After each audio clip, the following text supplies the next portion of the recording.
قديم لا الشمس ينبغي لها أن تدرك القمر والليل سابق النهار وكل في فلك يسبحون وآية لهم أنا حملنا ذريتهم في الفلك المشحون وخلقنا لهم من مثله ما يركبون وإن نشأ نغرقهم فلا صريخ لهم ولا هم ينقذون إلا رحمة منا ومتاعا إلى حين وإذا قيل لهم اتقوا ما بين أيديكم ألم أعهد إليكم يا بني آدم ألا تعبدوا الشيطان إنه لكم عدو مبين وأن اعبدوني هذا صراط مستقيم ولقد أضل منكم جبلا كثيرا أفلم تكونوا تعقلون هذه جهنم التي كنتم توعدون اصلوها اليوم بما كنتم تكفرون اليوم نختم على أفواههم وتكلمنا أيديهم وتشهد أرجلهم بما كانوا يكسبون ولو نشاء لطمسنا على أعينهم سبقوا الصراط فعنا يبصرون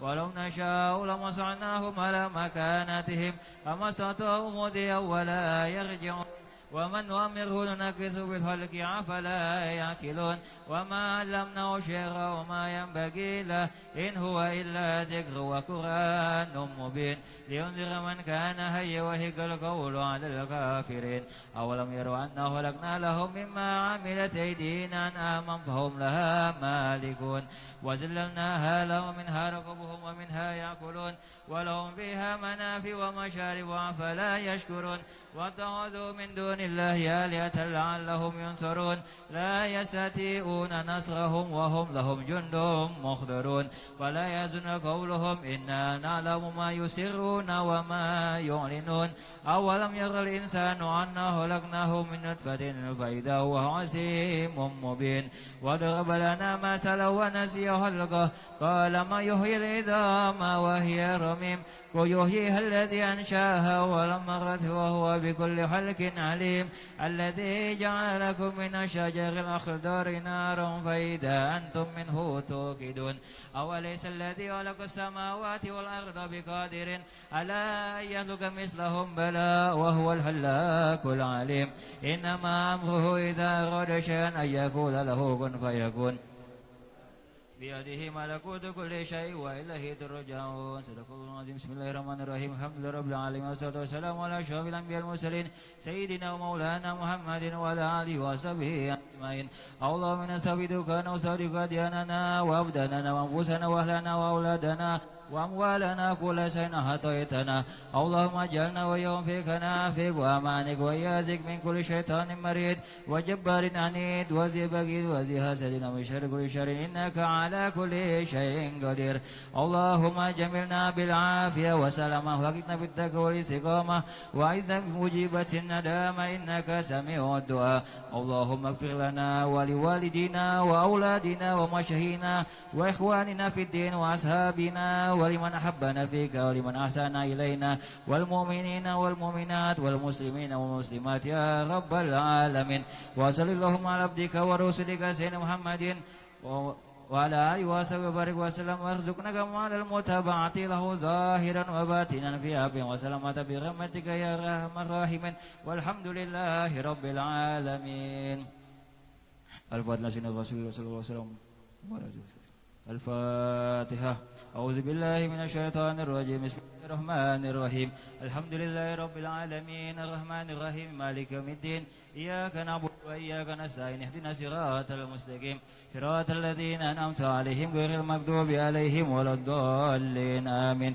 الله لا إله إلا هو الحي القيوم لا تأخذه سنة ولا نوم له ما في السماوات وما في الأرض من ذا الذي يشفع عنده إلا بإذنه يعلم ما بين أيديهم وما خلفهم ولا يحيطون بشيء من علمه إلا بما شاء وسع كرسيه السماوات والأرض ولا يعوده حفظهما وهو العلي العظيم. آمن الرسول بما أنزل إليه من ربه والمؤمنون كل آمن بالله وملائكته وكتبه ورسله لا نفرق بين أحد من رسله وقالوا سمعنا وأطعنا غفرانك ربنا وإليك المصير. لا يكلف الله نفسا إلا وسعها لها ما كسبت وعليها عليها ما اكتسبت ربنا لا تؤاخذنا إن نسينا وأخطأنا ربنا ولا تحمل علينا إصرا كما حملته على الذين من قبلنا ربنا ولا تحملنا ما لا طاقة لنا به واعف عنا واغفر لنا وارحمنا أنت مولانا لا إله إلا الله وحده لا شريك له الملك وله الحمد يميت وهو على كل شيء قدير لا إله إلا الله وحده لا شريك له الملك وله الحمد يميت وهو على كل شيء قدير لا إله إلا الله وحده لا شريك له الملك وله الحمد يميت وهو على كل شيء قدير سبحان الله والحمد لله ولا إله إلا الله الله أكبر سبحان الله والحمد لله ولا إله إلا الله الله أكبر سبحان الله والحمد لله ولا إله إلا الله الله أكبر سبحان الله بحمده سبحان الله العظيم سبحان الله بحمده سبحان الله العظيم سبحان الله بحمده سبحان الله العظيم ربنا اغفر لنا وتب علينا إنك أنت التواب الرحيم ربنا اغفر لنا وتب علينا إنك أنت التواب الرحيم ربنا اغفر لنا وتب علينا إنك أنت التواب الرحيم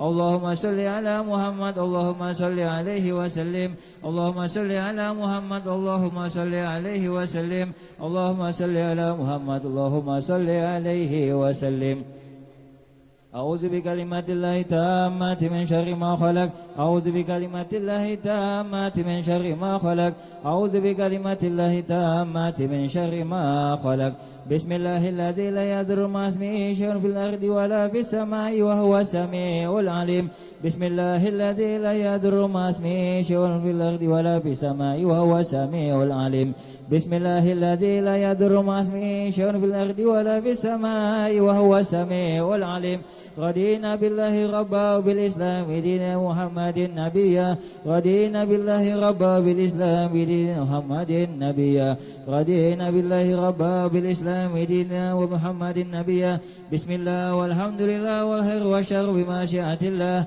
بسم الله والحمد لله والخير والشر بمشيئة الله بسم الله والحمد لله والخير والشر بمشيئة الله آمنا بالله واليوم الآخر تبنا إلى الله باطنا وظاهرا آمنا بالله واليوم الآخر تبنا إلى الله باطنا وظاهرا آمنا بالله واليوم الآخر تبنا إلى الله باطنا وظاهرا يا ربنا واعف عنهم هو الذي كان منا يا ربنا واعف عنهم هو الذي كان منا يا ربنا واعف عنهم هو الذي كان منا يا ذا الجلال والإكرام متنا على دين الإسلام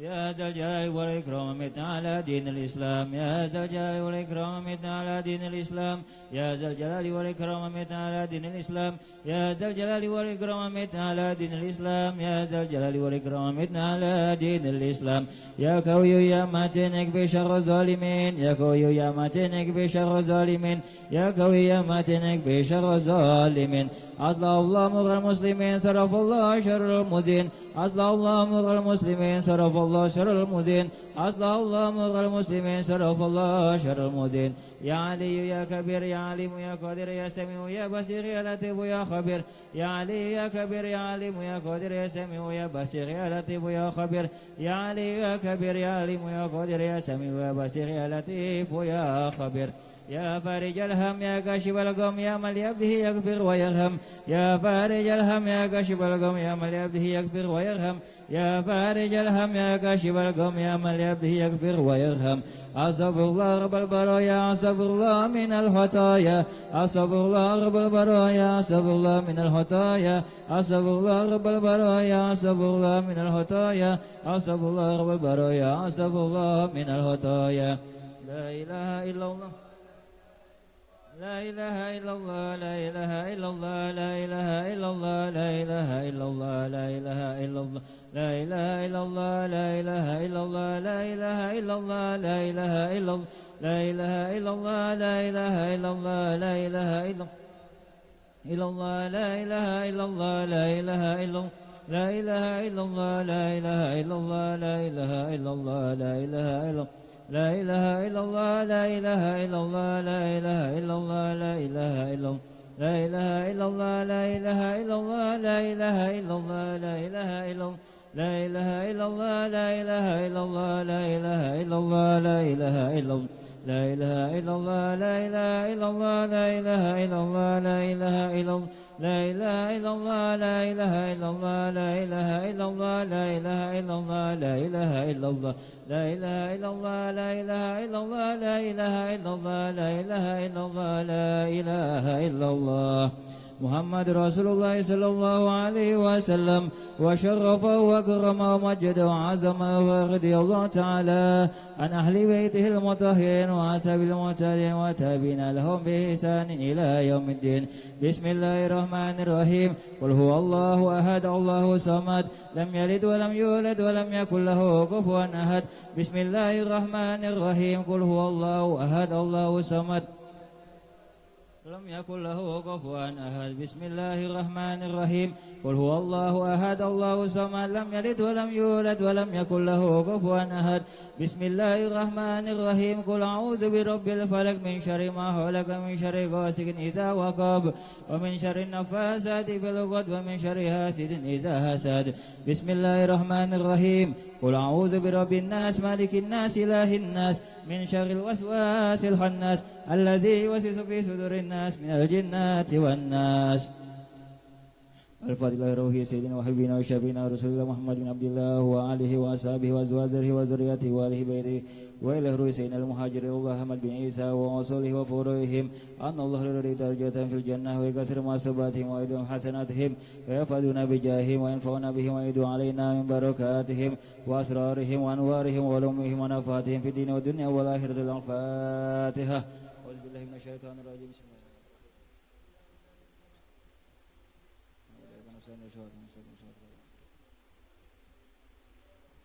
الفاتحة إلى روح سيدنا وسيد العظام الفكيم والمقدم محمد بن علي بعلوي وصولهم وفورهم وجميع ساداتنا علي بعلوي وصولهم وفورهم أن الله يريد درجاتهم في الجنة ويكسر مصيباتهم ويضاعف حسناتهم ويفادنا بجاههم وينفعنا بهم ويدعو علينا من بركاتهم وأسرارهم وأنوارهم وعلومهم ونفاتهم في الدين والدنيا والآخرة. الفاتحة.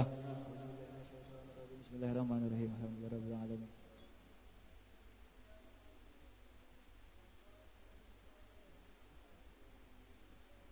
الفاتحة روح أرواح سيدنا صوفيا إنما كان الوهلة أرواحهم من مشارق الأرض إلى مغربها أن الله يريد درجات في الجنة ويكسر مصيباتهم. الفاتحة إلى روح سيدنا صاحب الراتب قطب الإرشاد الحبيب عبد الله بن علوي محمد الهداد ووصولهم وفروعهم أن الله درجات في الجنة ويكسر مصوباتهم ويضاعف حسناتهم ويحفظنا بجاههم وينفعنا بهم ويعيد علينا من بركاتهم وأسرارهم وأنوارهم وعلومهم ونفاتهم في الدين والدنيا والآخرة. الفاتحة.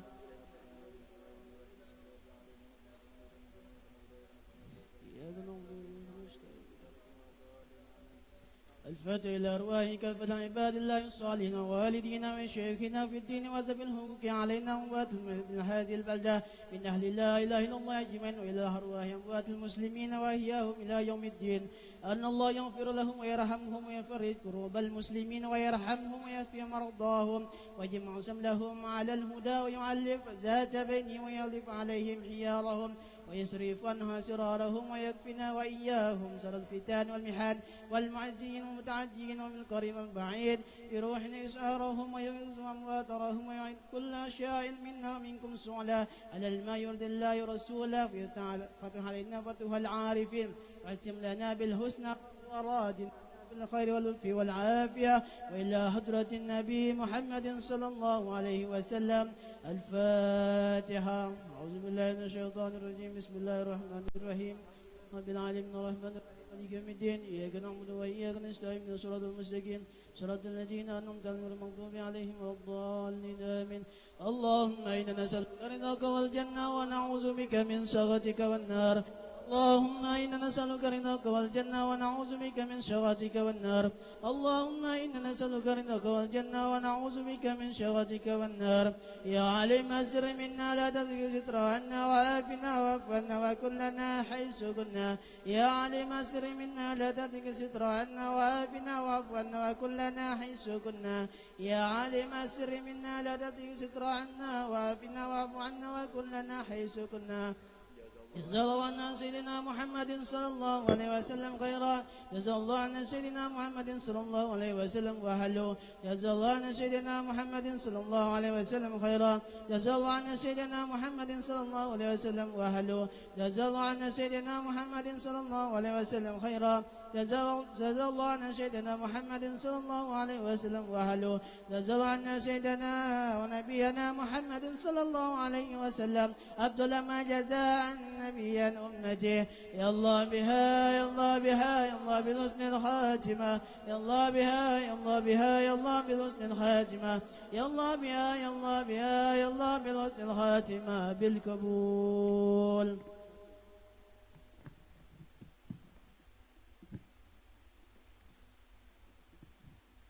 الفاتحة النبي ويفتح لنا بذكره وذكر رسول النبي سيدنا محمد صلى الله عليه وسلم وذكر مولد الكريم وشمائل العظيم وأبواب التأييد ونصرة وتسديد واستقامة الفرج العاجل لجميع أمة الإسلام ويرفع البلاء أنه أن أهل لا إله إلا في المشارق الأرض ومغاربها ويلهمنا رشدنا في حركتنا وسكناتنا وأن يثبتنا على الحق فيما نقول وفيما نفعل وفيما نبتعد وأن يرزقنا حسن المتابعة لهذا النبي محمد صلى الله عليه وسلم في الأقوال والأفعال والنيات والمقاصد والإرادة والحركات والسكنات في جميع الأحوال والشؤون في الظهور وفي البطون ويرزقنا سبحانه وتعالى حسن الاعتقاد به والشيرات في دربه وشرب من شربه وأن ينظر به صلى الله عليه وسلم إلينا وإلى أهلنا وإلى أولادنا وإلى زوينا وإلى زرارنا وإلى ميولنا وأن يملأ قلوبنا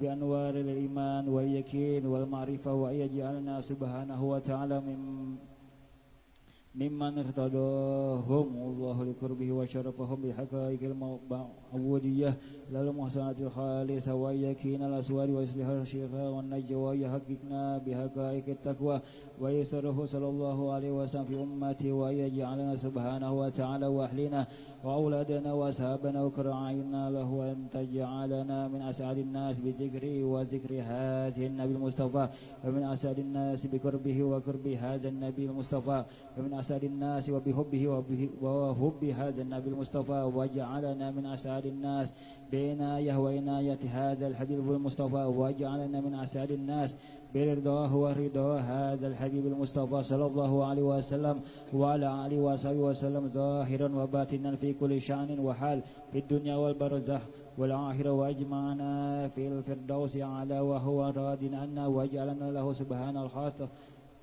والأوفر من الاجتماع به البرزخ والاجتماع به في ظل العرش والاجتماع به على الحوض المورود والاجتماع به عند المرور على الصراط والاجتماع عند دخول الجنة صلى الله عليه وسلم وسلم وأن الله به يصلح قلوبنا وقوالبنا وزواهرنا وبواطننا وشؤوننا كلها ويرفع عنا الشرور كلها ويولد درجات الصالحين من أمتي وجميع صالحين ويدعو علينا ووالدنا النبي والمرسلين وعلى كل منهم وتابهم بإحسان ويهزيهم أن خير الجزاء واجمعنا بهم في مستقر الرحمة وهو راض عنا من غير سابقة العذاب ولا عتاب ولا فتنة ولا حساب وبنة كشف البلاء يا أنا وأن جميع المسلمين في الظواهر والخفايا وأن يحبنا الله على مزايا ولا يلحقنا بهيار شرايا ويصلح لنا كل شأن ظاهرا وباطنا في الدارين ويختم لنا بأكمل الحسنى وفي خير ولطف وعافية ولا نواه صالحون ولا ما ينويه صالحون ولا ما خاط به علم ربنا الله الرحمن الرحيم من صالح النيات لنا وللأمة أجمعين وإلى حضرة النبي محمد صلى الله عليه وسلم. الفاتحة.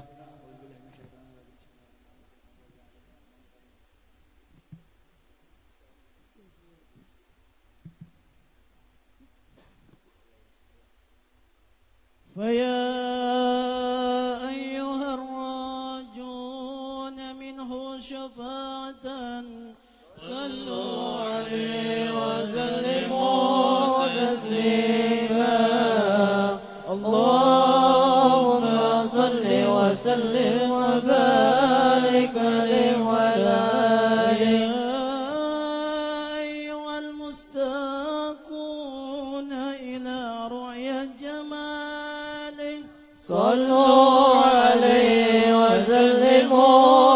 تسليما اللهم صل وسلم وبارك عليه وعلى آله يا من يخطب وصاله يقظة ومناما صلوا عليه وسلموا تسليما اللهم صل وسلم وبارك عليه وعلى آله يا ربي صل على محمد حبيبك الشافع المشفع يا ربي صل على محمد حبيبك الشافع المشفع يا ربي صل على محمد على الورى رتبة وأرفع يا ربي صل على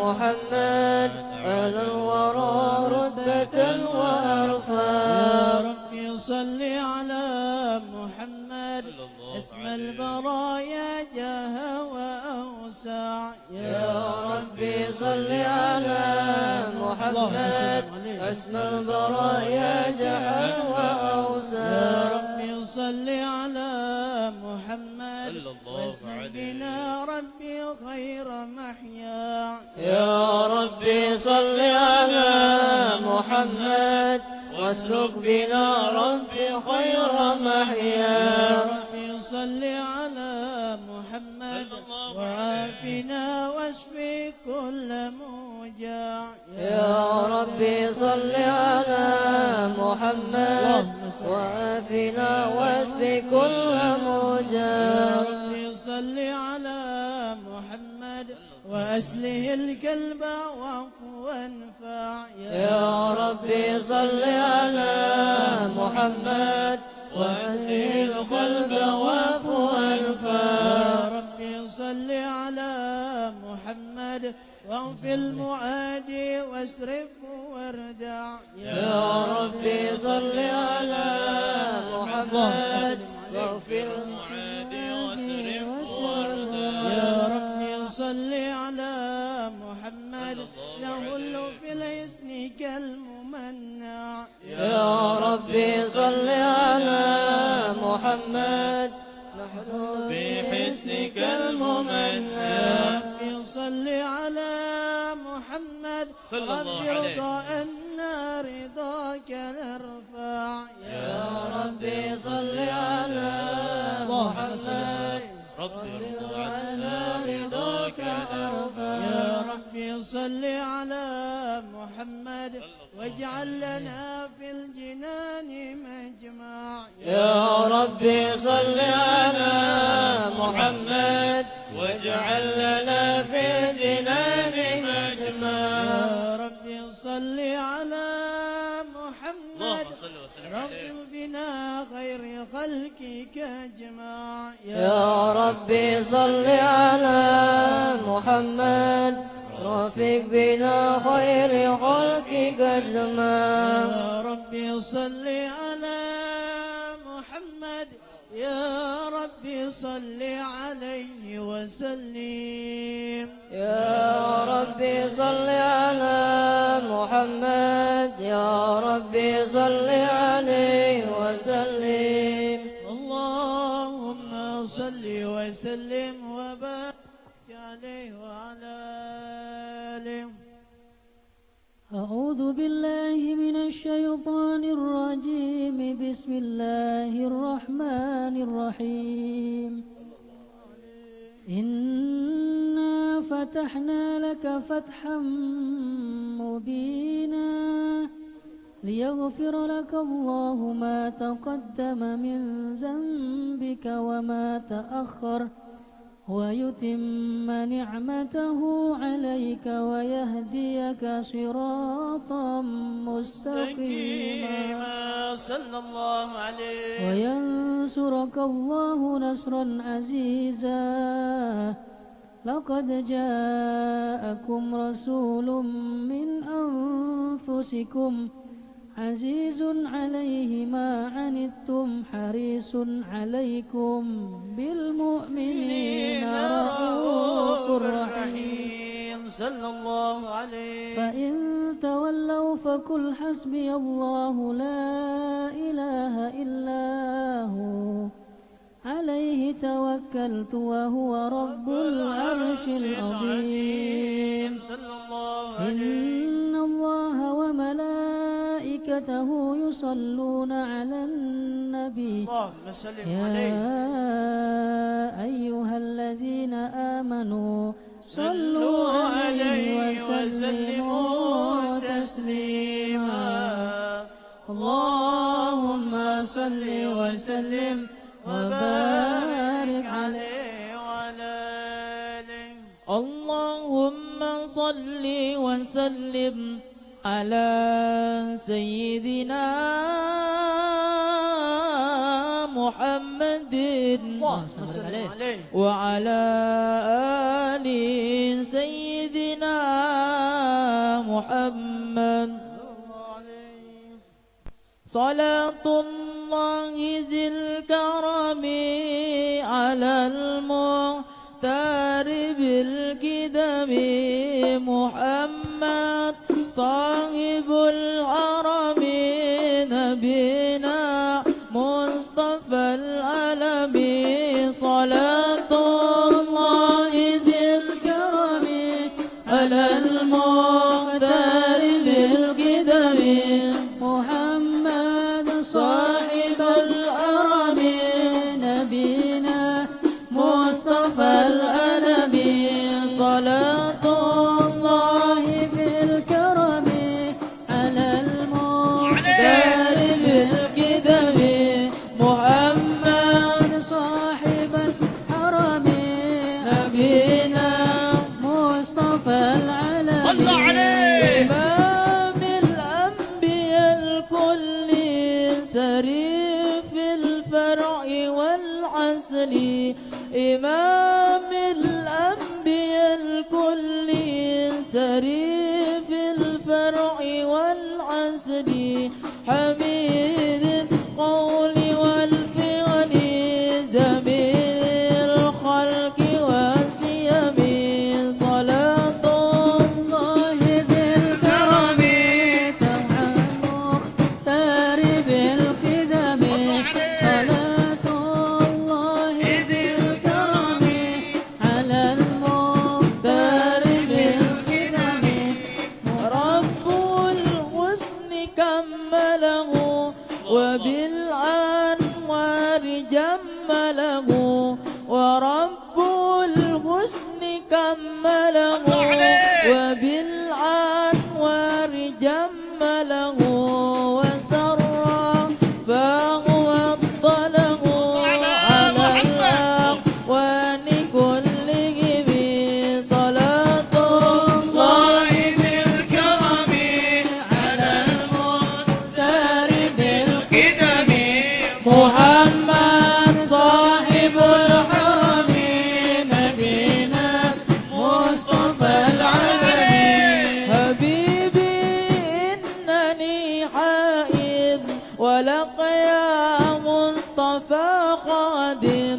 حبيبي إنني حائد ولقيا مصطفى قادم.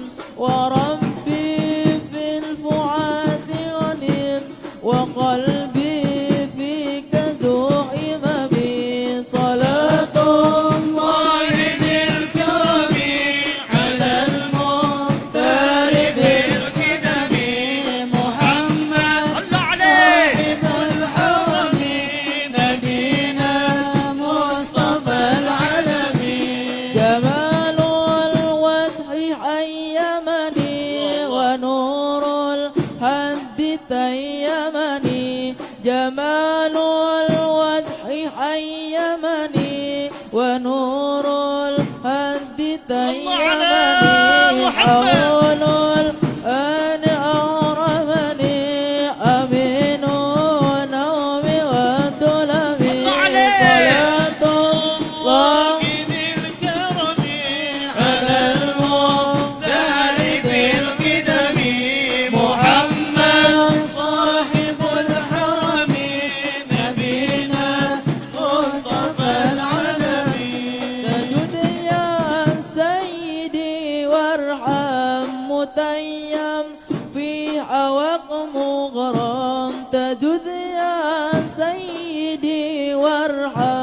متيم في عوق مغرم فأنت سيد الأقرب علي القدر والإمام صلاة الله ذي الكرم على المختار بالقدم محمد صاحب الحرم نبينا مصطفى العالمين وحبك سدد في وزلي وسلي مصطفى وحبك سدد في وزلي وسلي مصطفى ولا تنصى فأغني مرادي رعية الحرم صلاة الله ذي الكرم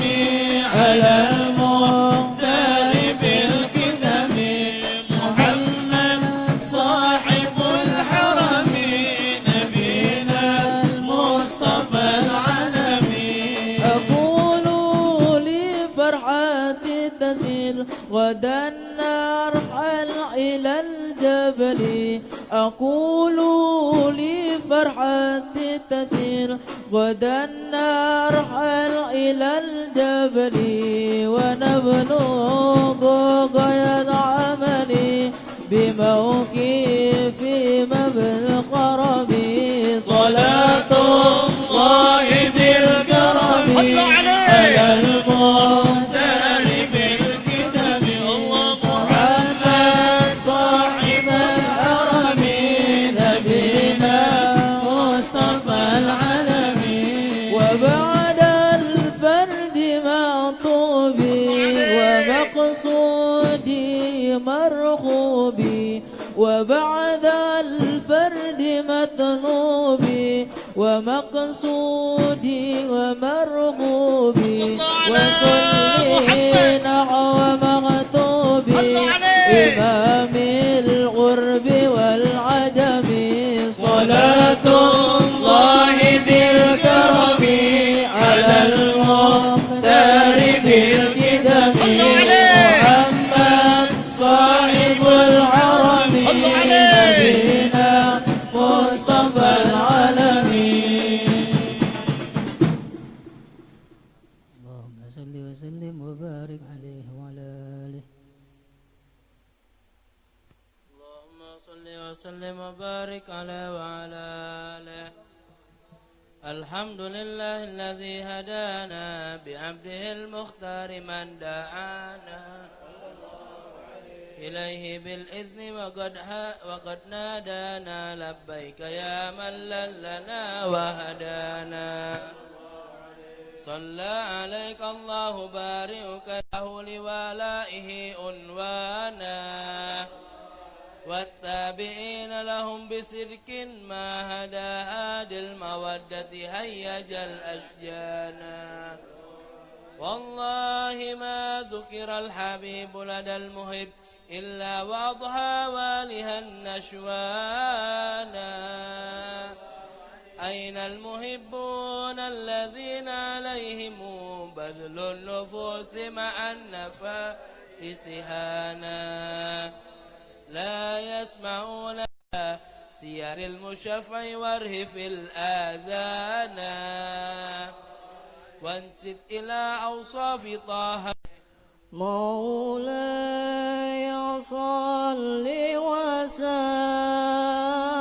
وسلم دائما أبدا الله الله على حبيبك خير الخلق كلهم مولاي صل وسلم دائما أبدا الله الله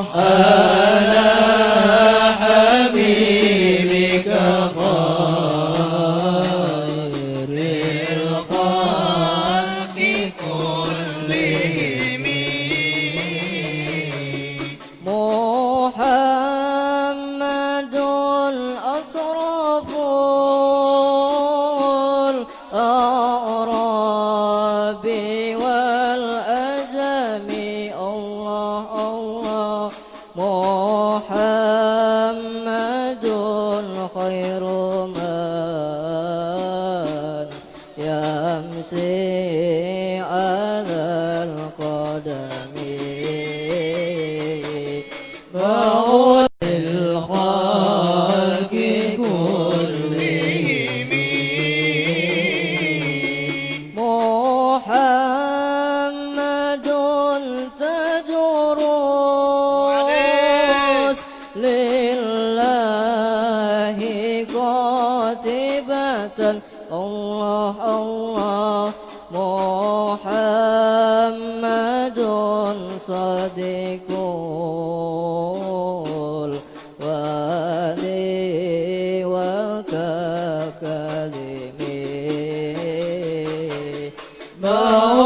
مولاي صل وسلم دائما أبدا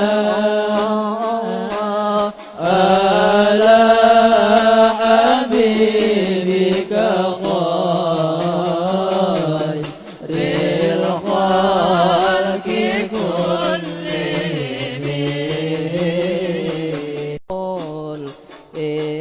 الإنعام والحكم مولاي صل وسلم محمد ذكره روح لأنفسنا الله الله محمد سكره فردي على الأمم مولاي صل وسلم دائما أبدا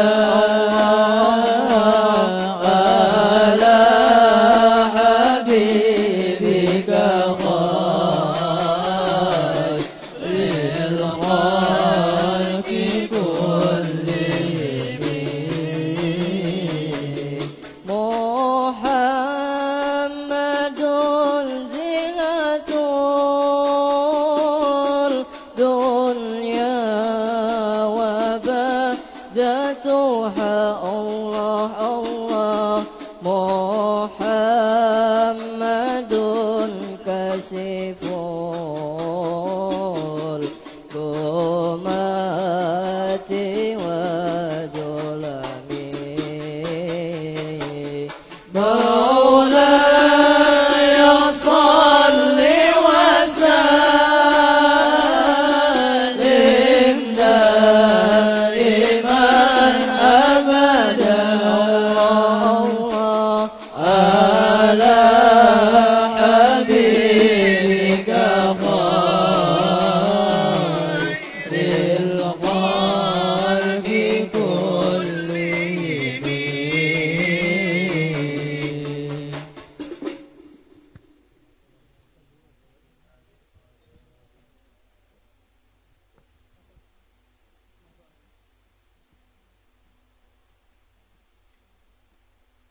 اللهم صل وسلم وبارك على وعلى آله نبنا الله فقال جاءكم نور فأسجد الذي أندانا ونوطها أبضه من به في ذكره أعظم به والنانا والرحمة المولى تأمن قوله وليكن بعض به برهانا مستمسكا بالعروة الوثقى وموض تمسك بحبل الله من أزانا واستغفر أن أول كلامة كنت نبيا قول آدم كانا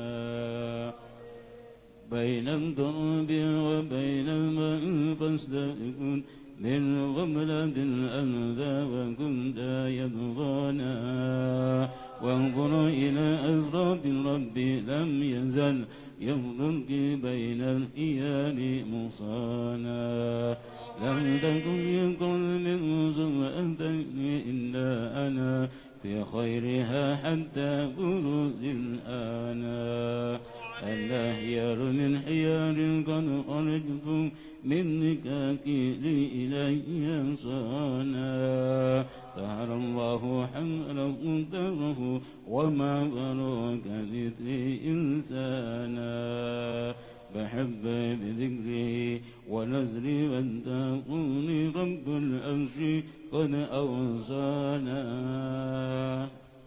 يا صل وسلم دائما على حبيب من إليك دعانا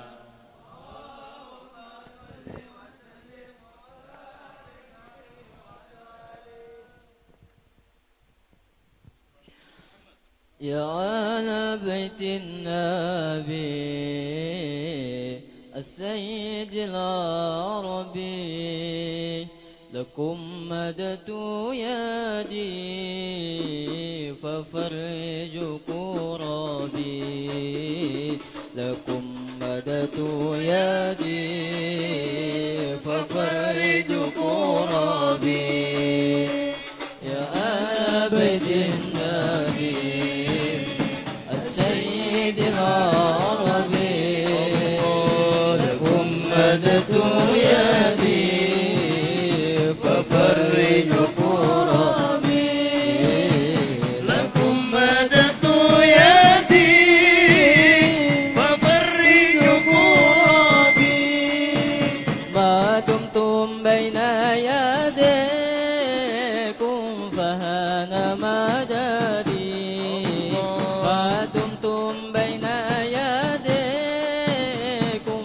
فهان مددي يا سكين الحجرتين بينني يا سندي يا سكين الحجرتين بينني يا سندي يا آل بيت النبي السيد العربي لكم مددت يدي ففرج كربي لكم مددت يدي ففرج كربي أسعد من خدمي مفتوحلي والآفر يدي الله على محمد يا آل بيت النبي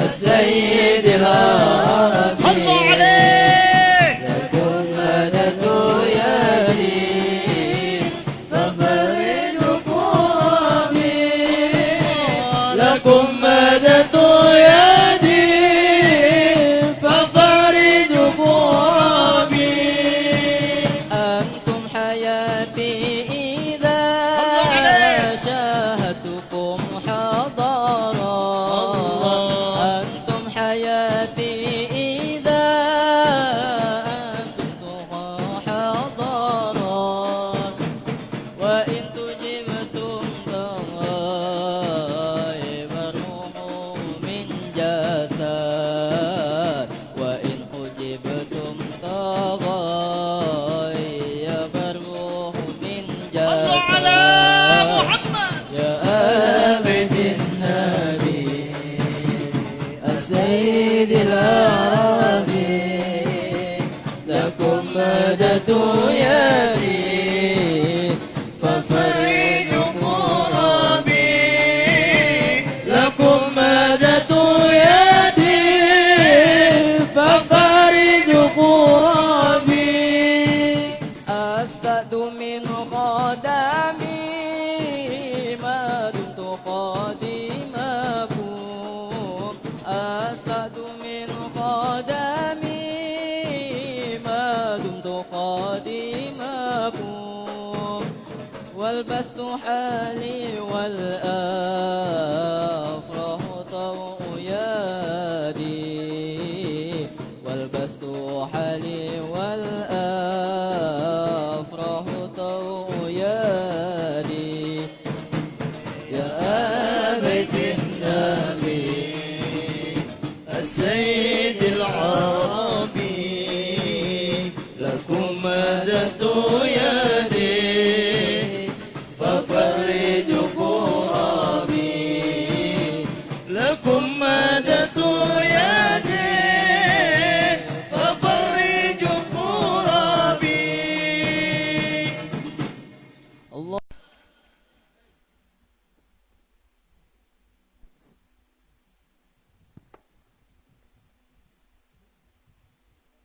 اللهم صل وسلم وبارك عليه وعلى آله.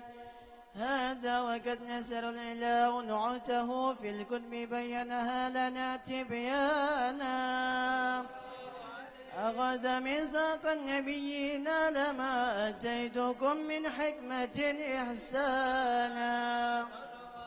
وجاءكم رسولنا لتؤمنن وتنصرون وتصبحون أعوانا. قد بسروا الأقوام هم بالمصطفى أعظم بذلك رتبة ومكانا.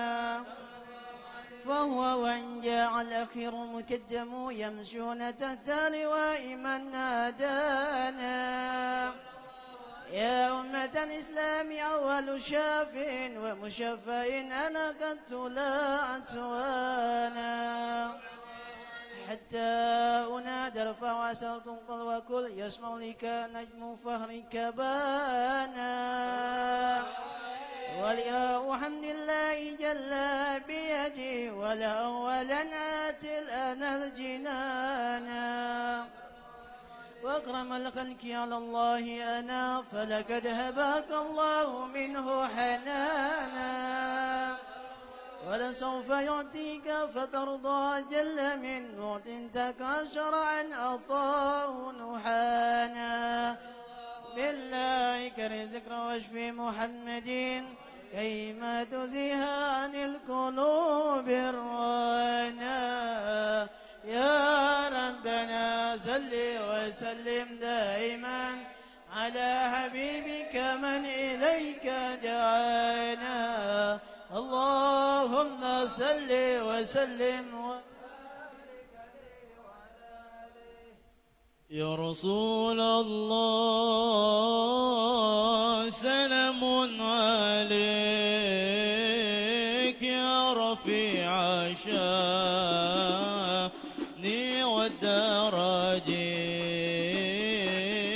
يا رسول الله سلام عليك يا رفيع شاني ودرج. يا رسول الله سلام عليك يا رفيع شاني ودرج. بيت أنت سكينه ليس محتاجا إلى سروج ومريد أنت عيده قد عتاه الله بالفرج. يا رسول الله سلام عليك يا رفيع شاني ودرج. يا رسول الله سلام عليك يا رفيع شاني ودرج. وجهك الميمون حجتنا يوم تأتي الناس بالحجة فجزاك الله خير جزاء. الله عليك. يا منير الكون بالبلد. الله على محمد. يا رسول الله سلام عليك يا رفيع شاني ودرج. يا رسول الله سلام عليك يا رفيع شاني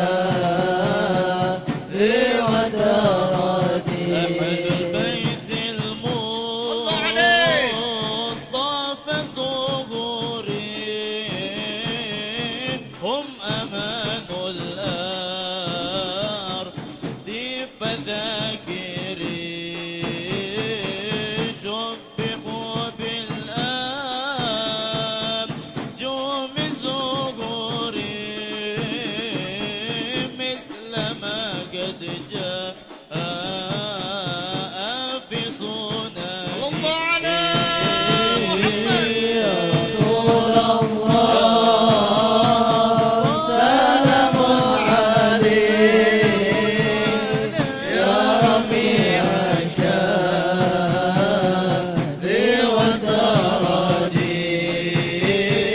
صلوا عليه. رسول الله يا رسول الله سلام عليك يا رفيع الشان والدرجين. ربي فنفعنا ببركتك واهدنا الحسنى بحرمتك وأمتنا في طريقتك ومعافاتك من البدع. يا رسول الله يا رسول الله سلام عليك يا رفيع الشان والدرجين. يا رسول الله سلام عليك يا رفيع الشان والدرجين. اللهم صل وسلم وبارك عليه وعلى آله. الله على محمد.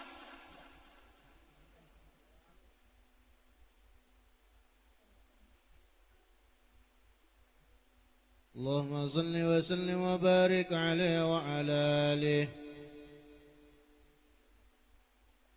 لما دنا وقت البروز لأحمد عن إذن من ما شاءه قد كان حملت بالأم أمينة بنت وهب من لها الأعلى الإله مكانا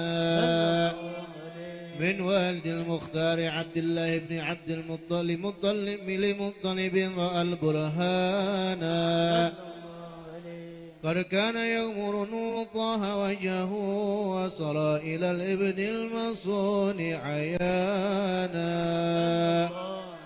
وهو ابن هاشم الكريم الشهر بن عبد مناف بن قصي كان والده يدعى حكيما شأنه قد اعتلى عزيز بذلك شانا واحفظ أصول المصطفى حتى ترى في سلسلة أصوله عدنانا فهناك كيف واعلم برفع الأسماعيل كان للأب معوانا وحينما حملت به آمنة لم تشك شيئا يأخذ نسوانا وبها أعطى اللطف من رب السماء أقصى الأذى والهما والأحزانا ورأت كما قد جاء ما علمت به أن المهيمن شرف الأكوانا بالدهر من في بطنها فاستبشرت ودنا المخاض فأطلعت روانا سبحان الله الحمد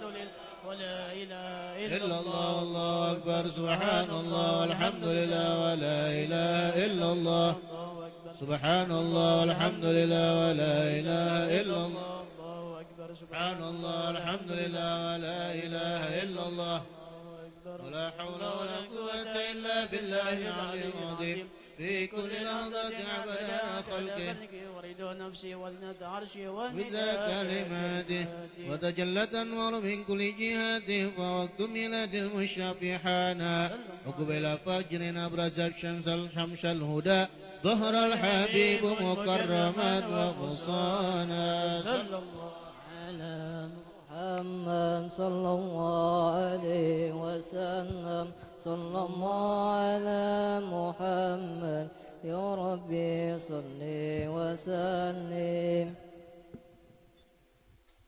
يا نبي سلام عليك يا رسول سلام عليك يا حبيب سلام عليك يا رسول الله صلوات الله عليك يا نبي سلام عليك يا رسول سلام عليك يا حبيب سلام عليك يا رسول الله صلوات الله عليك برز الله المشفع صاحب القدر المرفع فملا النور نواحي برسول الله عم كل الكون أجمع يا نبي سلام عليك يا رسول سلام عليك يا حبيب سلام عليك يا رسول الله صلوات الله عليك نكست أصنام مشركي وبنا شركي تصدع ودنا وقت الهداية برسول الله وحمى الكفر تزعزع يا نبي سلام عليك يا رسول سلام عليك يا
يا الله ربي فاغفر لي ذنوبي يا الله ببركة الحليم مشفع يا الله وسقينا يا رب أغثنا يا الله في حياها الطالية ما يا الله ربي فاغفر لي ذنوبي يا الله ببركة الحليم مشفع يا الله وختم العمر بحسنى يا الله وحسن العقبة ومرجع يا الله ربي فاغفر لي ذنوبي يا الله ببركة الحليم مشفع يا الله على محمد صلى الله عليه وسلم صلى الله على محمد صلى الله عليه وسلم وصلاة الله تغشى من له الحسنى تجمع صلى الله على محمد صلى الله عليه وسلم أحمد الطهرى وآله والصحابة ما سنشاع صلى الله على محمد صلى الله عليه وسلم صلى الله على محمد يا ربي صل وسلم صلى الله على محمد يا ربي صل وسلم اللهم صل وسلم وبارك عليه وعلى آله.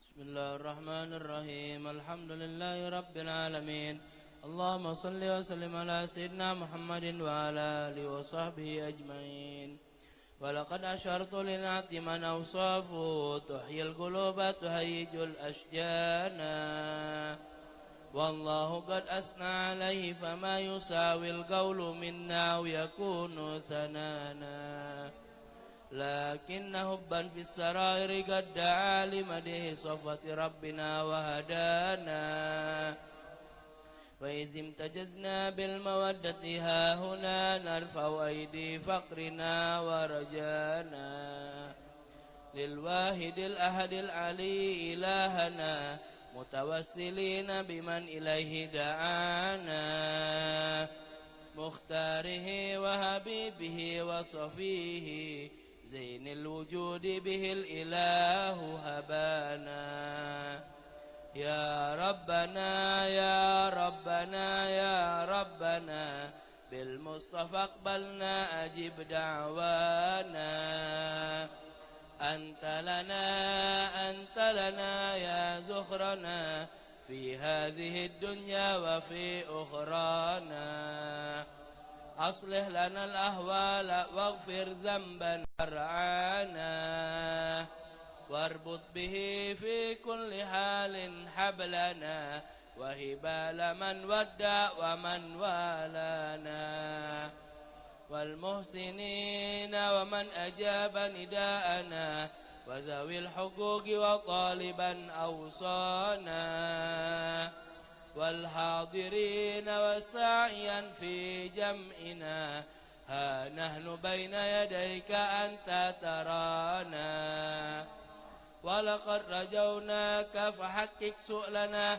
واسمع بفضلك يا سميع دعانا وانصر بنا سنة طه في بقاء الأرض واقمع كل من عادانا وانظر إلينا واسقنا كأس الهنا واشف وعافي آجلا مرضانا واقض لنا الحاجات واحسن ختمنا عند الممات واصلحا عقبانا يا رب واجمعنا وأحبابا لنا في دارك الفردوس يا رجوانا يا رب واجمعنا وأحبابا لنا في دارك الفردوس يا رجوانا يا رب واجمعنا وأحبابا لنا في دارك الفردوس يا رجوانا بالمصطفى صل عليه وآله ما حرقت ريح الصبا أغصانا سبحان ربك رب العزة عما يصفون وسلام على المرسلين والحمد لله رب العالمين إن الله وملائكته يصلون على النبي يا تعالى أصحاب رسول الله أجمعين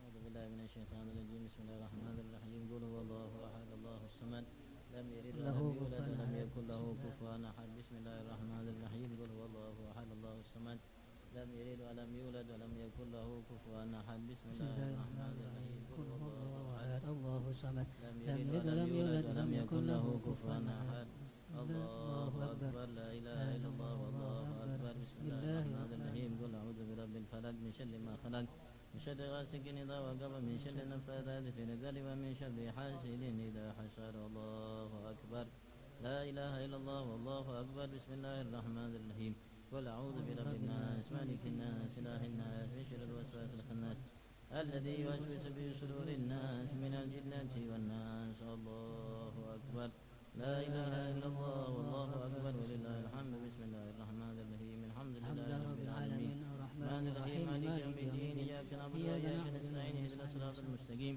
صراط الذين أنعمت عليهم غير المغضوب عليهم ولا الضالين آمين بسم الله الرحمن الرحيم ألف لام ميم ذلك الكتاب لا ريب فيه هدى للمتقين الذين يؤمنون بالغيب ويقيمون الصلاة مما رزقناهم ينفقون والذين يؤمنون بما أنزل إليك وما أنزل من قبلك وبالآخرة هم يوقنون أولئك على هدى من ربهم وأولئك هم المفلحون صدق الله العلي العظيم بسم الله الرحمن الرحيم الحمد لله رب العالمين اللهم يا ربنا تقبل منا إنك أنت السميع العليم وتب علينا إنك أنت التواب الرحيم واهدنا ووفقنا إلى الحق وإلى الطريق المستقيم ببركة ختم القرآن العظيم وبحرمة حبيبك ورسولك الكريم واعف عنا يا كريم واعف عنا يا رحيم واغفر لنا ذنوبنا بفضلك وكرامك يا أكرم الأكرمين ويا أرحم الراحمين اللهم زينا بزينة ختم القرآن وأكرمنا بكرامة ختم القرآن وشرفنا بشرف ختم القرآن والبسنا بخلعة الختم القرآن وادخلنا الجنة بشفاعة القرآن وعافنا من كل بلاء الدنيا وعذاب الآخرة بحرمة ختم القرآن وارحم جميع أمة محمد بحرمة القرآن اللهم اجعل القرآن لنا في الدنيا قرينا وفي القبر مونسا وفي القيامة شفيعا وعلى الصراط نورا وإلى الجنة رفيقا ومن النار سترا وحجابا وإلى الخيرات دليلا وإماما بفضلك وجودك وقرافرين والمقيمين في برك وبحرك من أمة محمد أجمعين اللهم بلغ ثواب ما قرأناه ونور ما تلوناه وهدية واصلة منا إلى روح نبيك محمد صلى الله عليه وسلم وإلى أرواح وأولاده وأزواجه وأصحابه رضوان الله عليهم أجمعين وإلى أرواح آبائنا وأمهاتنا وأبنائنا وبناتنا وإخواننا وأخواتنا وأصدقائنا وأستاذنا وأقربائنا ومشايخنا ولمن له حق علينا وإلى أرواح جميع المؤمنين والمؤمنات والمسلمين والمسلمات الأحياء منهم والأموات برحمتك يا أرحم الراحمين. جزا الله عنا محمدا صلى الله عليه ما هو أهله. سبحان ربك رب العزة عما يصفون وسلام على المرسلين والحمد لله رب العالمين.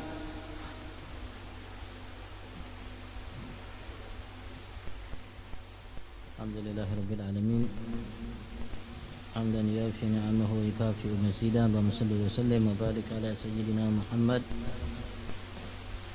الفاتح لما أغلق والخاتم لما سبق ناصر الحق بالحق والهادي إلى صراطك المستقيم صلى الله عليه وعلى آله وصحبه حق قدره ومقداره العظيم. سبحانك لا علم لنا إلا ما علمتنا إنك أنت العليم الحكيم.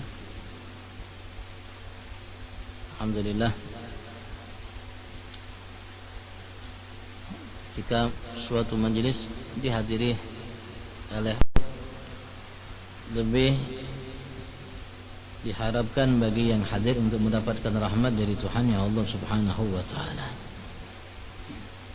Walaupun setiap majelis yang baik jika dihadiri oleh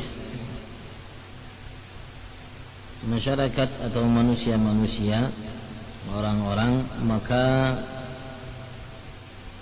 majlis itu dijadikan oleh Allah Subhanahu wa taala bagian daripada taman surga. Karenanya dalam syariat kita selalu kita dianjurkan untuk selalu berkumpul bersama. Sampai Nabi kita Muhammad sallallahu alaihi wasallam menyatakan dalam sabdanya, yadullahi ma'al jamaah, berjamaah. Bahkan ada salat yang disyariatkan seminggu sekali untuk kita berjamaah jauh lebih besar daripada jamaah yang biasa dilakukan setiap hari. Bahkan dalam setahun dua kali ada jamaah yang jauh lebih besar lagi dari setiap minggunya. Dan Nabi kita Muhammad sallallahu alaihi wasallam menyatakan dalam sabdanya, tidak berkumpul suatu kaum 2, 3 atau lebih, sebagian mereka berdoa dan yang lain mengaminkan, kecuali pasti Allah kabulkan doa mereka. Dan lain lagi, banyak lagi keistimewaan kita untuk berkumpul bersama. Paling tidak dalam berkumpulnya kita bersama dalam suatu majlis yang baik akan menghantarkan kita untuk mendapatkan paling minimnya ampunan dari Allah Subhanahu wa ta'ala. Apapun niat kita, paling minim yang akan kita dapatkan ampunan dari Allah Subhanahu wa ta'ala. Kalau yang besar, wallahu alam, yang tahu hanya Allah Subhanahu wa ta'ala. Ada sebagian orang yang dengan satu kali majlis ia duduk dari majlis yang baik menghantarkan ia untuk mendapatkan mala ainun ra'at wala udhunun sami'at wala khatara ala qalbi bashar. Sesuatu yang belum pernah terlihat oleh mata, belum pernah terdengar oleh telinga, belum pernah terlintas dalam hati yang ia dapatkan dengan satu majlis yang ia pernah hadiri seumur hidupnya. Maka itulah Nabi kita Muhammad sallallahu alaihi wasallam menyatakan dalam sabdanya, ala inna fi ayyami dahrikum nafahat ala fata'arrudu laha. Ketahuilah, oleh Nabi, kata Nabi kita Muhammad, diingatkan kita oleh Nabi kita Muhammad sallallahu alaihi wasallam, sesungguhnya pada setiap hari-hari yang kalian lalui dari masa-masa kalian, setiap hari, setiap bulan, apapun harinya, apapun bulannya, tidak hanya khusus hari-hari yang mulia, semua hari, semua bulan. Walaupun ada hari-hari yang memiliki suatu kemuliaan, bulan-bulan yang memiliki suatu kemuliaan, tapi Rasulullah mengingatkan bahwasanya ala inna fi ayyam dahrikum nafahat, sesungguhnya di hari-hari yang kalian lalui, dari masa yang kalian lewati, nafahat, ada nafhah, ada anugerah yang Allah siapkan buat kalian. 24 jam Ya, kalau sudah dibilang hari maksudnya malam juga. Bukan berarti hari malamnya tidak, berarti kalau dibilang hari biasanya malam. 24 jam nafat, ada anugerah-anugerah yang disiapkan oleh Allah buat hamba. Ala fata'arrudu laha. Maka Rasul sallallahu alaihi wasallam mengingatkan kita untuk kita ta'arrud laha, bersiap-siap untuk mendapatkan itu anugerah dari Allah Subhanahu wa ta'ala. Sebagaimana kita bersiap-siap dipanggil untuk mendapatkan undian yang besar, mobil Mercy yang harganya 15 M. Siap-siap gak? Siap-siap. Pakaian yang bagus, beli baju yang bagus. Nah, harganya agak mahal dari biasanya. Biasa beli yang 100, ini yang 300. Nah, yang tadinya tidak pakai parfum, biasanya parfum colet aja cap ular. Sekarang parfumnya beda sudah. Nah, siap-siap untuk mendapatkan itu hadiah. Begitu juga kita harus bersiap. Yang Allah, hadiah yang Allah berikan, yang Allah janjikan jauh lebih besar dari dunia isinya. Bukan hanya satu Mercy, lebih besar daripada, jauh lebih besar daripada dunia serta isinya.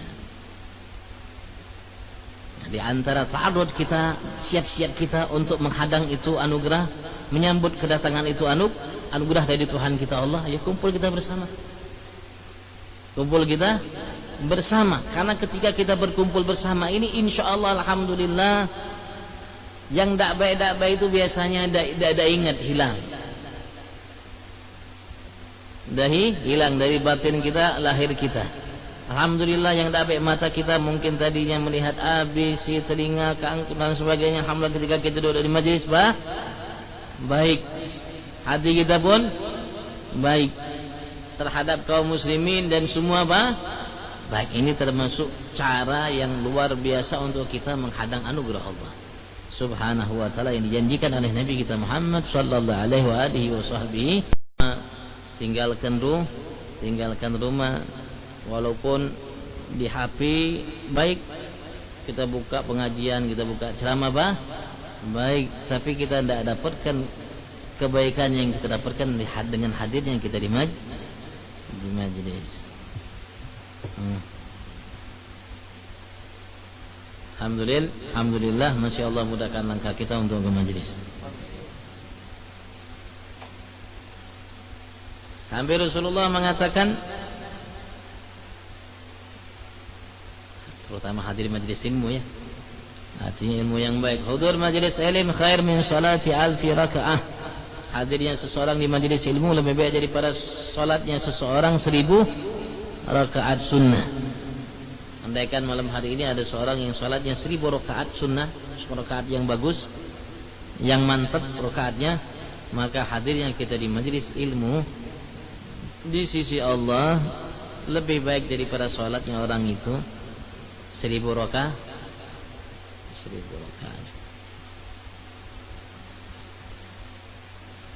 Dan tidak seseorang keluar dari rumahnya ke masjid.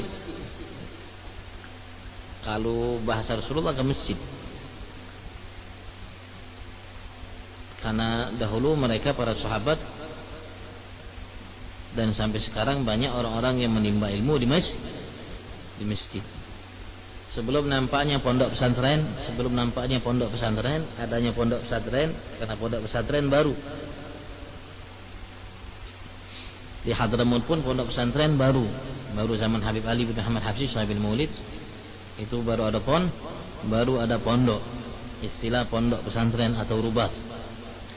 Sebelumnya mereka belajar bukan di pondok, mereka belajar di zawiyah namanya. Zawiyah itu biasanya ada masjid itu ada tempat khusus.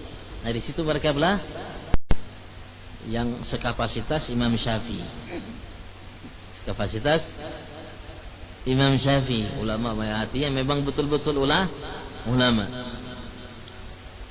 Bagi ilmu Qaddam, Awal, Thani, Abdullah Al-Haddad, Abdul Rahman bin Abdullah bin Faqih, Alamatul Dunia, Muhammad bin Zain Habsyi, Syekh Abu Bakar bin Salim, Syahabuddin, dan semuanya. Mereka dulu belajarnya bukan di bukan mondok, karena ada pondok. Mereka belajar di namanya di zawiyah, tapi menghasilkan ulama yang top kelasnya Imam Syafi'i. Al-Haddad mengatakan kepada muridnya Habib Muhammad bin Zaid Habsyi, aku mengharap ilmunya Ahmad bin Zaid Habsyi ini secara ilmu lahirnya seperti Imam Syafi'i.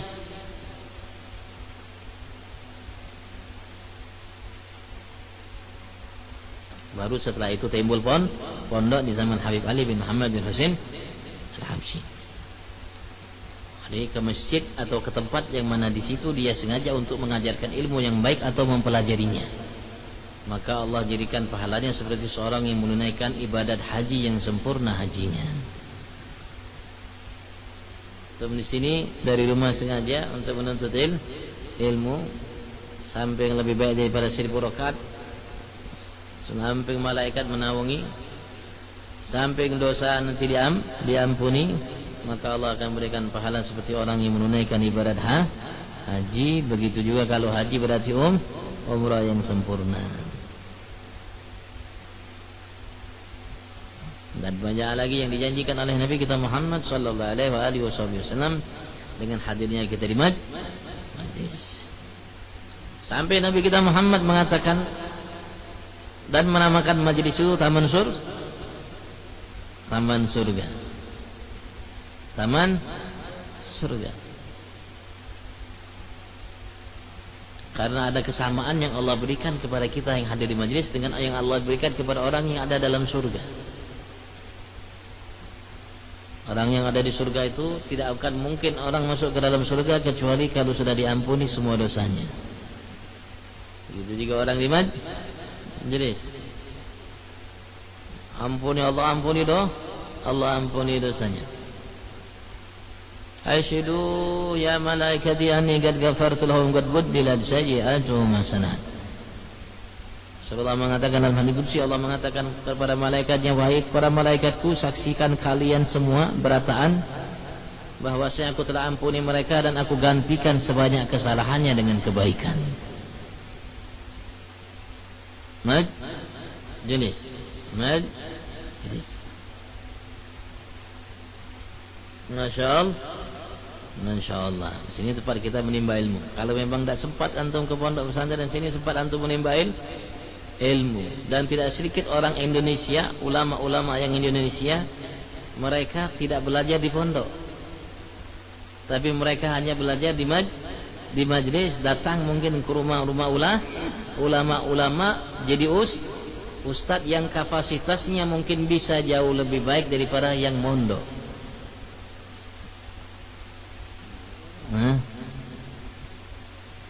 Bukan tidak ada yang seperti itu.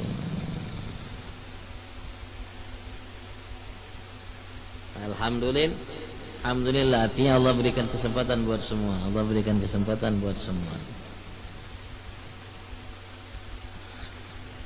La ilaha illallah. Masih kita lanjutkan sedikit berkenaan dengan ayat suci Al-Quran. Nabi kita Muhammad sallallahu alaihi wasallam menyatakan dalam sabdanya,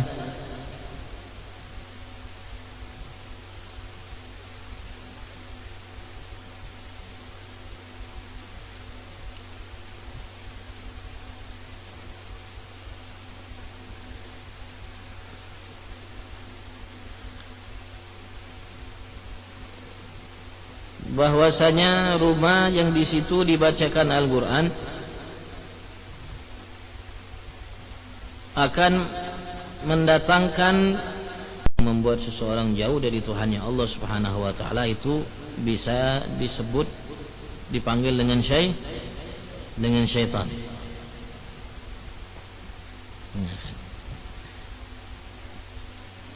Rumah yang dibacakan Al-Quran maka akan mendatangkan kehadiran para malaikat di rumah tersebut dan akan membuat jauh syaitan, dan akan membuat rumah tersebut dan terasa sempit bagi penghuninya.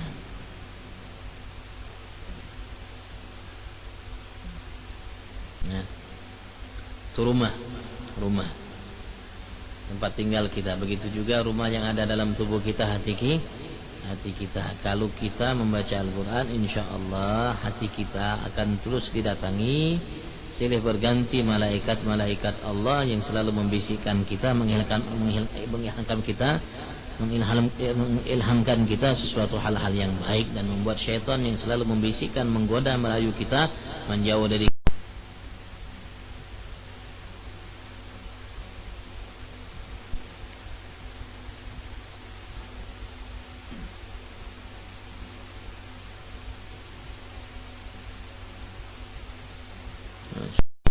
Setiap rumah mereka bacaan. Di antara yang terdengar dari rumah mereka adalah bacaan Al-Quran.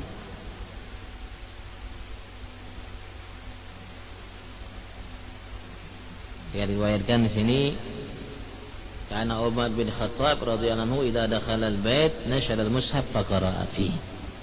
Dahulu Umar bin Khattab kalau dia masuk ke rumah maka dia buka Al-Quran dan dia baca Al-Quran di rumahnya.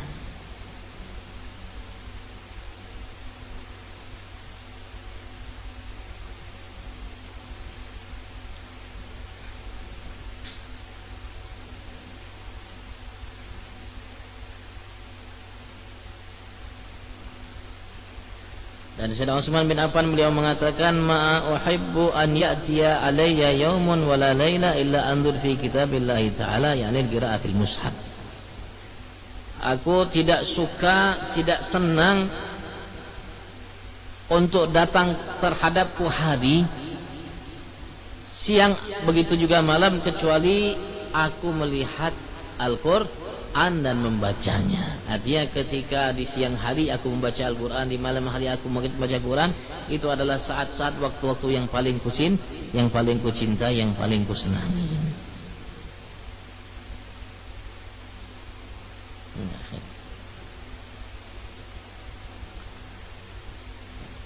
Dan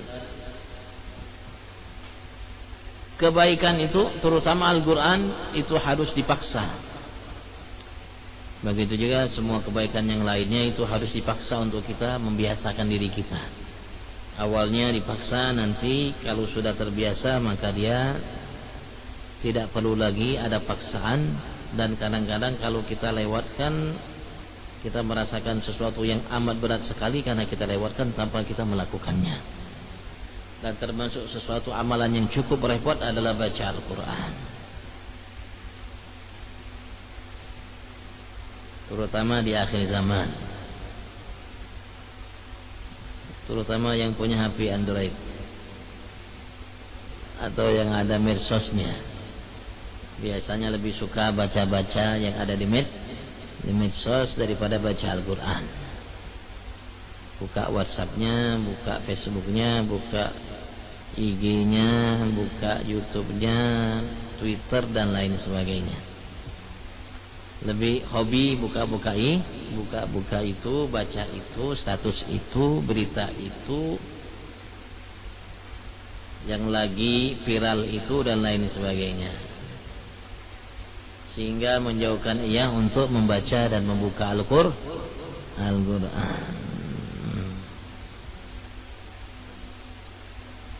Padahal kita semua tahu Rasulullah menyatakan, yang baca satu huruf dari Al-Quran Allah akan berikan baginya satu kebaikan, dan satu kebaikan Allah akan lipat gandakan baginya menjadi 10 kebaikan. Aku tidak menyatakan alif lam mim satu huruf, tapi alif satu huruf, lam satu huruf, mim satu huruf, alif lam mim 3 huruf, alif lam mim 3 huruf.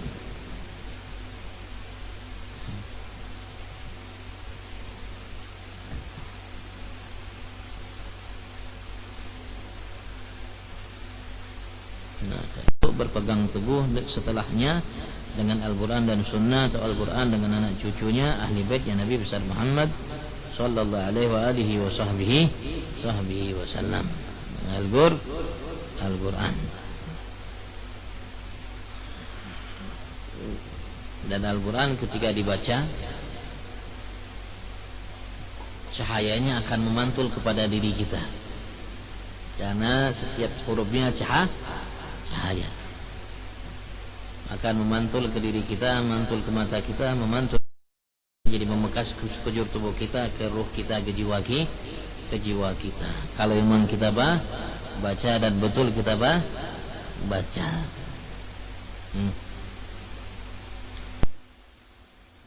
Karena ada orang baca bukan hanya dengan lisan, jadi semua tubuhnya jadi lisan. Ketika ada juga seorang ketika mendengar bukan hanya telinga yang mendengar, tapi sekujur tubuhnya jadi telinga mendengar.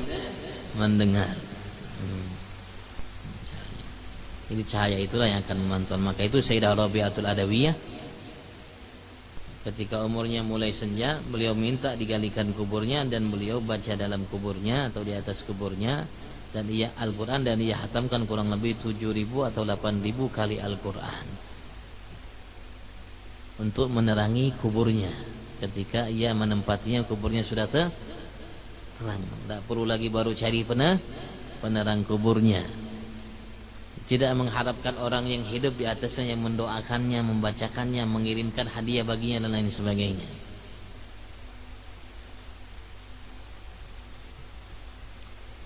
Karena kita lihat sendiri Bang, kita lihat sendiri, kita punya teman, punya kita kerabat, kita punya sahabat, kita punya keluarga, bahkan mungkin orang tua kita, saudara kita, ketika mereka meninggal, siapa yang mengingatnya?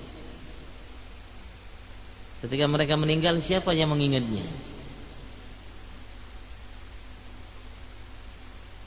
Dan siapa yang mereka harapkan untuk memberikan kebaikan-kebaikan, hadiah-hadiah baginya di alam barzahnya?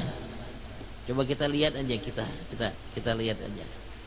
Dan kita lihat kondisi diri kita kepada orang-orang yang kita kenal dekat dengan kita. Ya mungkin kita baca, mungkin kita kirimkan sedekah hadiah, dan tidak setiap saat kita kirimkan. Tidak setiap waktu kita kenang kita sampaikan kiriman-kiriman hadiah buat mereka. Saat-saat kita lupakan mereka, siapa yang mereka harapkan?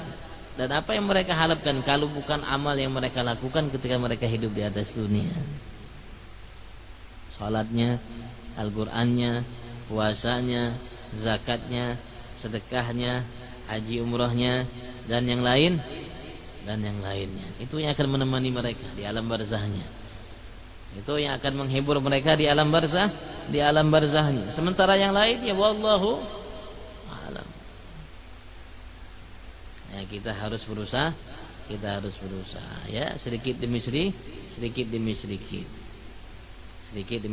tapi jangan sampai kita lupakan, jangan sampai kita tinggalkan. Sedikit demi sedikit, mulai lagi lebih dikit, nanti mulai lebih banyak, mulai berpindah dengan kebaikan yang lainnya, mulai begitupun yang lainnya, begitupun seterusnya. Ya, itu di antara manfaat yang bisa kita hasilkan dari majelis. Yang tadinya kita tidak tahu, bisa kita tahu. Yang tadinya kita belum amalkan, bisa kita amalkan, dan seterusnya. Kalau memang kita dapatkan itu dari majelis, masya Allah luar biasa. Dari majelis kita berubah, lebih baik, terus lebih baik. Dan lebih baik itu tidak akan pernah habis. Walaupun dunia habis, lebih baik itu belum habis. Karena setiap orang yang ketika ia tinggalkan dunia, maka ia berharap dia jauh lebih baik dalam meninggalkan dunia dengan amal-amal yang jauh lebih baik. Kalau kita tidak memiliki hal tersebut, ya repot.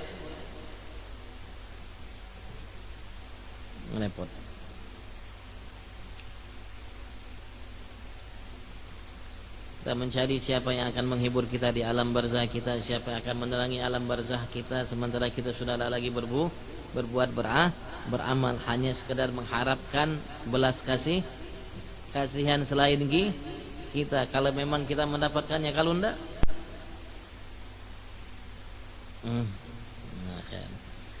jangan sampai kita termasuk seseorang ini nyatakan oleh Imam Ali bin Abi Thalib karena beliau mengatakan an-nasu niyam wa idza matu intabahu. Manusia itu niam, semuanya tidur. Wa idza matu, dan apabila mereka sudah mati, intabahu, baru mereka bangun dari tidurnya. Jangan sampai kita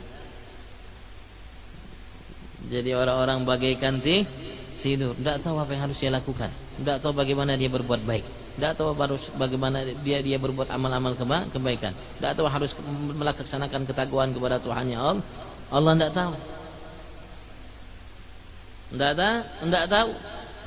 Padahal agama kita Islam tidak melarang seseorang untuk kerja usaha. Bahkan usaha dalam Islam dihargai hebat luar biasa. Sampai Rasulullah mengatakan, man bata kallun ala amal yadihi bata maghfuran lah, agama alaihi wasallam. Rasulullah mengatakan, barang siapa yang di malam hari capek karena amal yadih, karena usahanya, tangannya, karena gawiannya, kerjaan, karena dia kerja, maka dia bat maghfuran lahu, dia namanya menginap atau berada di malam hari dalam keadaan diampuni baginya dosanya oleh Allah.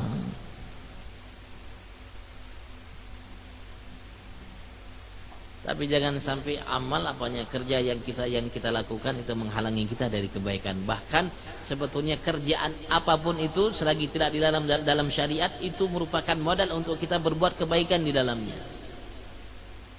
Apapun kerjanya, apapun usahanya. Nah, dengan duduknya kita di majelis, kita mau tahu apa sih itu. Semakin tahu, semakin kita bisa banyak berbuat, beramal. Semakin tahu, semakin banyak kita bisa berbuat dan beramal. Mudahan Allah Subhanahu wa taala mudahkan kita untuk berbuat, beramal. Dan mudah-mudahan Al-Qur'an menjadi rabi'a qulubina, merupakan penghibur, penyejuk, pendingin hati dan jiwa kita, insyaallah. Mudah-mudahan corona cepat diangkat oleh Allah Subhanahu wa taala. Secepatnya insyaallah, dijauhkan sejauh-jauhnya, dan mudah-mudahan tidak ada lagi corona setelah corona ini, insyaallah. Allahumma amin. Allahumma amin. Allahumma amin. Karena Allah tidak mengharapkan apa-apa dari kita ketika Allah berikan kita ujian. Allah mengharapkan kita untuk tadarru'u, untuk kita ini mengeluh, bersimpu di hadapan Allah. Yang Allah inginkan itu. Tapi kadang-kadang sebagian manusia walakin kasat qulubuhum. Tapi sebagian orang Allah kasih dia musibah yang harusnya dia mengeluh di hadapan Allah, bersimpu di hadapan Allah, malah sebaliknya, malah hatinya semakin beku. Na'udzubillah. Mudah-mudahan kita tidak termasuk dari kelompok itu. Allahumma amin.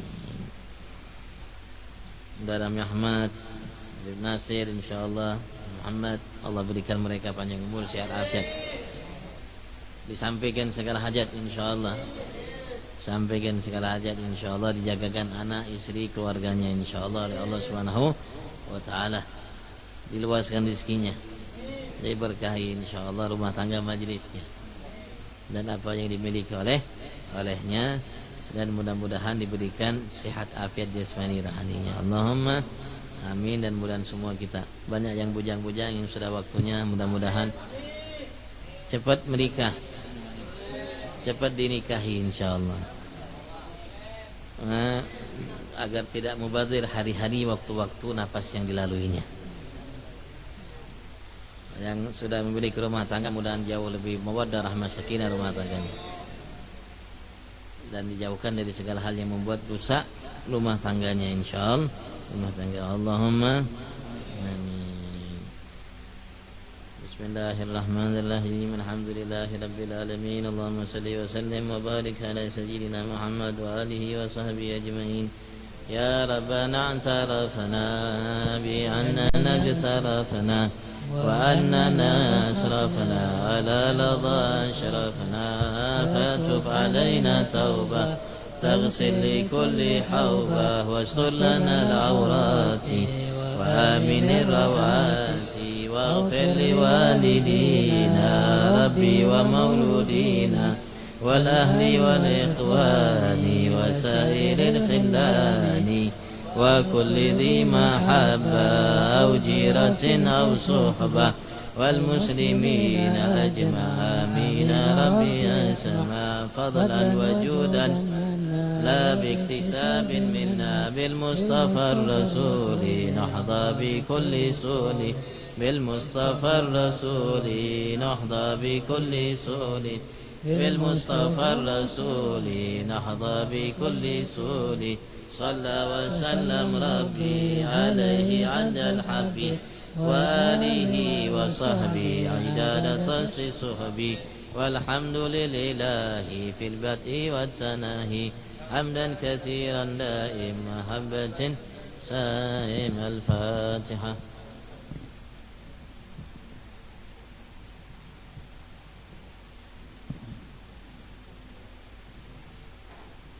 آمين من رب العالمين. أعوذ بالله من الشيطان الرجيم. بسم الله الرحمن الرحيم. الحمد لله رب العالمين. الصلاة والسلام على أشرف الأنبياء والمرسلين سيدنا ومولانا محمد وعلى آله وصحبه أجمعين. الصلاة والسلام عليك يا سيدي رسول الله. الصلاة والسلام عليك يا سيدنا حبيب الله. الصلاة والسلام عليك يا سيدنا سبي الله. الصلاة والسلام عليك يا نبي الله يا سيدي رسول الله. خذ بيدي خلت أدركنا يا سيدنا رسول الله. اللهم اغفر أمة سيدنا محمد. اللهم ارحم أمة سيدنا محمد. اللهم استر أمة سيدنا محمد. اللهم اجعل أمة سيدنا محمد صلى الله عليه وسلم. اللهم صل على سيدنا محمد صاحب التتش والمعرض والبرق والعالم ودافئ البلاء والوباء والمراد والعلم.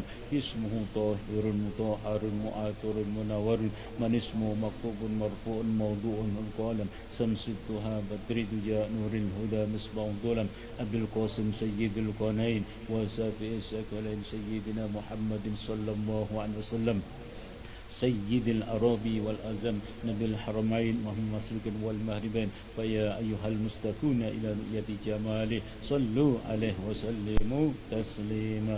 لقد جاءكم رسول من أنفسكم عزيز عليه ما عنتم حريص عليكم بالمؤمنين رؤوف رحيم. فإن تولوا فقل حسبي الله لا إله إلا أنت توكلت وهو رب العرش العظيم. إن الله وملائكته يصلون على النبي يا أيها الذين آمنوا صلوا عليه وسلموا تسليما.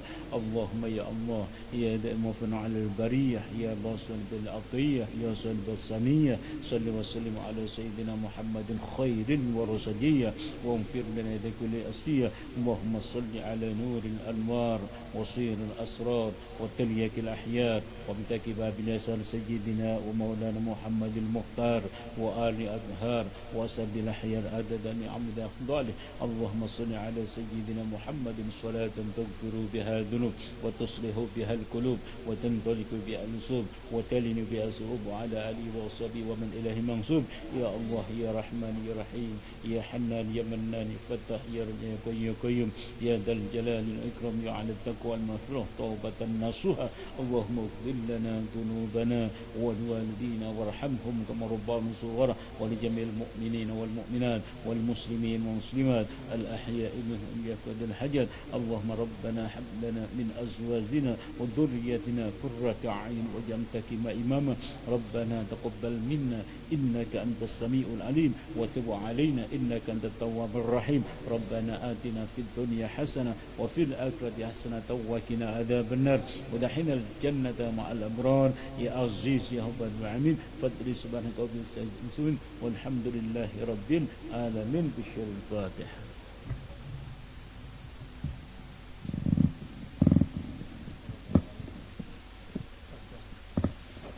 تقبل الله منكم ومنكم تقبل يا كريم.